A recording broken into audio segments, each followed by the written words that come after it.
Gold, trusted gold buyers. మీరు తాకట్టు పెట్టిన బంగారాన్ని విడిపించి ఈ రోజు ఉన్న మార్కెట్ ధరకు కొనబడను.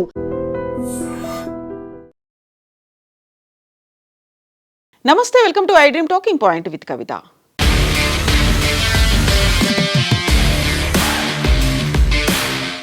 ఈసారి భారత్ మీద దాడి చేస్తే పాక్ ఆక్రమిత కాశ్మీర్తో పాటుగా కాశ్మీర్ మాత్రమే కాదు, భారత్లో ఉన్నటువంటి సుదూర ప్రాంతాల్లోకి చొరబడి మరీ దాడులు చేస్తాం. దీంతో పాటుగా ఆర్ఎస్ఎస్ క్యాంపుల మీద కూడా దాడులు చేస్తామనేటువంటి తీవ్రమైనటువంటి స్వరంతో మాట్లాడారు పాకిస్తాన్ రక్షణ శాఖ మంత్రి ఖవాజా. భారత్ మీద ఆయన మరోసారి నోరు పారేసుకున్నారు. యుద్ధం అంటూ వస్తే భారత్లో సుదూర ప్రాంతాల్లోకి చొరబడి మరీ దాడులు చేస్తాము అనేటువంటి వ్యాఖ్యలు ఆయన ట్విట్టర్ వేదికగా చేశారు. రక్షణ శాఖ మంత్రి రాజ్నాథ్ సింగ్ చేసినటువంటి వ్యాఖ్యలకి కౌంటర్గా పాకిస్తాన్ రక్షణ శాఖ మంత్రి ఖవాజా ఇచ్చినటువంటి స్టేట్మెంట్ ఇది. పాక్ మళ్లీ దాడులకు తెగబడితే గట్టిగా సమాధానం చెబుతామంటూ రాజ్నాథ్ సింగ్ చేసినటువంటి వ్యాఖ్యలకు ఉక్కిరిబిక్కిరైనటువంటి పాక్ రక్షణ శాఖ మంత్రి ఖవాజా భారత్పై ఎదురు దాడికి దిగారు. భారత్ మమ్మల్ని రెచ్చగొడుతోంది, దాడులకు ప్లాన్ చేస్తోంది అంటూ అక్కసు వెళ్ళగక్కారు. భారత్ తమపై దాడులకు ప్రణాళికలు రచిస్తోందని, నిరంతరం రెచ్చగొట్టే చర్యలకు పాల్పడుతోందని ఖవాజా ఆరోపించారు.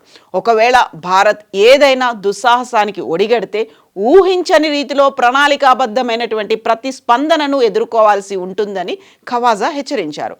పహల్గామ్ ఉగ్రవాదుల దాడి జరిగి ఏడాది పూర్తవుతున్నటువంటి నేపథ్యంలో భారత రక్షణ శాఖ మంత్రి రాజ్నాథ్ సింగ్ నిన్న కేరళలో ఎన్నికల ప్రచారంలో మాట్లాడారు. ఏప్రిల్ 2025లో పహల్గామ్ ఉగ్రదాడికి ప్రతీకారంగా భారత్ చేపట్టినటువంటి ఆపరేషన్ సింధూర్ గురించి ఆయన ప్రస్తావించారు. కేవలం 22 నిమిషాల్లోనే పాకిస్తాన్ను భారత్ మోకాళ్లపై నిలబెట్టిందని, ఉగ్రవాద స్థావరాలను మట్టి కరిపించామని రాజ్నాథ్ సింగ్ గుర్తు చేశారు.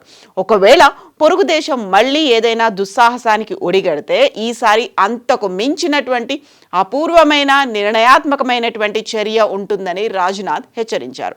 సరిహద్దుల్లో పాకిస్తాన్ మరోసారి దుస్సాహసానికి పాల్పడితే మన ప్రతిస్పందన కఠినంగా, నిర్ణయాత్మకంగా ఉంటుంది అని రాజ్నాథ్ సింగ్ హెచ్చరించినటువంటి వ్యాఖ్యలపై పాకిస్తాన్ రక్షణ శాఖ మంత్రి ఆసిఫ్ శుక్రవారం స్పందించారు. పాక్ మంత్రి ట్విట్టర్లో ఇచ్చినటువంటి రెస్పాన్స్, 2 అణ్వాయుధాల దేశాల మధ్య యుద్ధానికి తావు లేదని భ్రమపడకండి, మా స్పందన అత్యంత వేగంగా క్యాలిబ్రేటెడ్ పద్ధతిలో ఉంటుంది అని అన్నారు. భారత్ చేస్తున్న వ్యాఖ్యలు వారిలో ఉన్నటువంటి వ్యూహాత్మక ఆందోళనను ప్రతిబింబిస్తున్నాయి అనేటువంటి మాటని ఖవాజా అన్నారు. మేము దేనికైనా సిద్ధంగా ఉన్నాం. ఈసారి వేగవంతమైన నిర్ణయాత్మక ప్రతిస్పందనను పాక్ సిద్ధంగా ఉంది. ఈసారి ఘర్షణ 200 నుంచి 250 కిలోమీటర్ల పరిధికి మాత్రమే పరిమితం కాదు. మేము వారి అంటే భారత్ భూభాగంలోకి, వారి ఇళ్లలోకి చొరబడి దాడులు చేస్తాం. ఆర్ఎస్ఎస్ సభ్యుల క్యాంపుల మీద కూడా దాడి చేస్తాము అనేటువంటి మాటలు అన్నారు.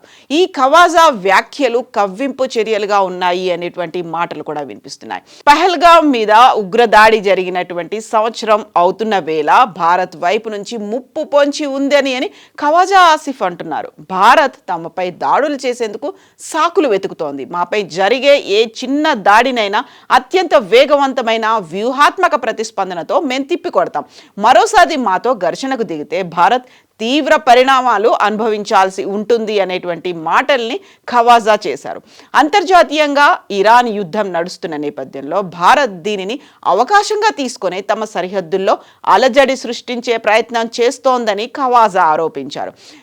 రాజ్నాథ్ సింగ్ ఒక స్ట్రాంగ్ వార్నింగ్ ఇచ్చినటువంటి నేపథ్యంలోనే ఈ మాటలు వచ్చాయి అనేటువంటి అనాలిసిస్లు కూడా వినిపిస్తున్నాయి. ఖవాజా ఆసిఫ్ ఈ వ్యాఖ్యలు చేయడానికి కొన్ని గంటల ముందే భారత రక్షణ శాఖ మంత్రి రాజ్నాథ్ సింగ్ పాకిస్తాన్కు గట్టి హెచ్చరికలు జారీ చేశారు. గతంలో ఊరి దాడుల తర్వాత జరిగినటువంటి సర్జికల్ స్ట్రైక్స్, పుల్వామా అనంతరం జరిగినటువంటి వైమానిక దాడులు, పహల్గామ్ ఘటన తర్వాత జరిగినటువంటి ప్రెసిషన్ స్ట్రైక్, ఆపరేషన్ సింధూర్ వంటి చర్యలను రాజ్నాథ్ సింగ్ గుర్తు చేశారు. పొరుగు దేశం మళ్లీ ఏదైనా తప్పు చేస్తే భారత్ సైన్యం ఇచ్చే సమాధానం మునిపటి కంటే భయంకరంగా ఉంటుందని రాజ్నాథ్ స్పష్టం చేశారు.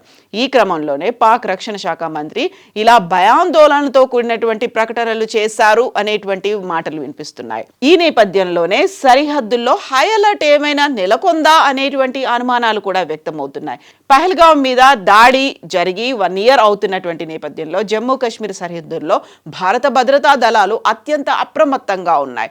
అటు ఇరాన్ సంక్షోభం, ఇటు పాక్ మంత్రుల రెచ్చగొట్టే వ్యాఖ్యల నేపథ్యంలో ఎలాంటి అవాంఛనీయ సంఘటనలు జరగకుండా నిఘా వర్గాలు నిరంతరం పర్యవేక్షిస్తున్నాయి. పాకిస్తాన్ తన అంతర్గత సమస్యల నుంచి ప్రజల దృష్టిని మళ్లించేందుకే ఇలాంటి కవ్వింపు చర్యలకు పాల్పడుతోందని విశ్లేషకులు అయితే భావిస్తున్నారు. ఒకవైపు పాకిస్తాన్ ఆఫ్ఘనిస్తాన్తో ఒక సంధి కుదుర్చుకునే ప్రయత్నాలు, లేకుంటే యుద్ధ వాతావరణం స్టిల్ కంటిన్యూ అవుతున్నటువంటి నేపథ్యంలో ఇరాన్ మీద అమెరికా, ఇజ్రాయెల్ దాడులు జరుగుతున్నటువంటి ఈ ప్రస్తుత పరిస్థితుల్లో 1 year కంప్లీట్ అయినటువంటి నేపథ్యంలో రాజ్నాథ్ చేసినటువంటి వ్యాఖ్యల మీద పాకిస్తాన్ ఎందుకని అంత తీవ్ర స్థాయిలో ప్రతిస్పందించాల్సి వచ్చింది? పాకిస్తాన్ మళ్ళీ ఏదైనా ప్రయత్నాలు మొదలు పెట్టిందా? ఎందుకంటే ఆపరేషన్ సింధూర్కి ఒక పాజ్ బటన్ మాత్రమే ప్రెస్ చేసి ఉంచాము, ఎనీ టైం పాకిస్తాన్ని భూగోళంలో లేకుండా చేస్తాం, ప్రపంచ పటంలో ఎలాంటి ఆనవాలు లేకుండా పాకిస్తాన్ పోతుంది అని గతంలోనే రాజ్నాథ్ సింగ్తో పాటుగా ప్రధానమంత్రి నరేంద్ర మోదీ చేసినటువంటి వ్యాఖ్యల నేపథ్యంలో పాకిస్తాన్ ఇప్పుడు ఏమైనా మళ్ళీ అలాంటి ప్రయత్నానికి, లేకపోతే వాటికి సంబంధించినటువంటి స్ట్రాటజీ ఏదైనా చేస్తోందా అనేటువంటి అనుమానాలు కూడా వ్యక్తమవుతున్నాయి. మీరేమనుకుంటున్నారో కామెంట్స్ రూపంలో తెలియజేయండి.